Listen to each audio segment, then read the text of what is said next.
नाशिकला होता CTETचा पेपर. ए दीपा, ए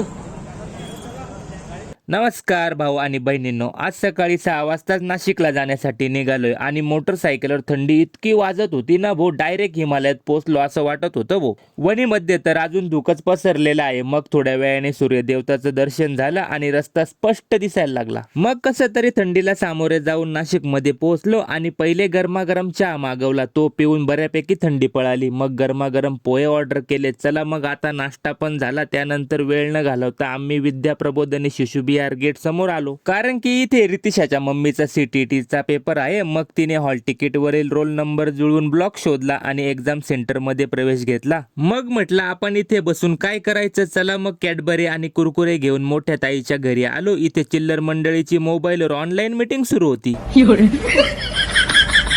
तेवढ्यात रुद्रा शेडबी माझा आवाज ऐकताच मधून बाहेर आले आणि बाबांसोबत चिल्लर कंपनीची कुरकुरे पार्टी सुरू झाली. मग मी स्वयंपाक घरात येऊन बसलो. मम्मीने गरमागरम पोळ्या बनवायचं काम चालू केलं होतं आणि जेवण करून अचानक घड्याळाकडे लक्ष गेलं तर 11:30 वाजले होते. मग मी 12:03 पुन्हा एक्झाम सेंटरला पोहोचलो. पेपर सुटला ना भाऊ. ए दीपा, ए मंडळी, तुम्ही पण CTETच्या पेपरला गेले होते का? कमेंट करून नक्की सांगा बरं का. आणि हा व्लॉग आवडला असेल तर लाईक करून आपल्या आयडीला फॉलो करून घ्या. भेटूया नेक्स्ट व्लॉग मध्ये.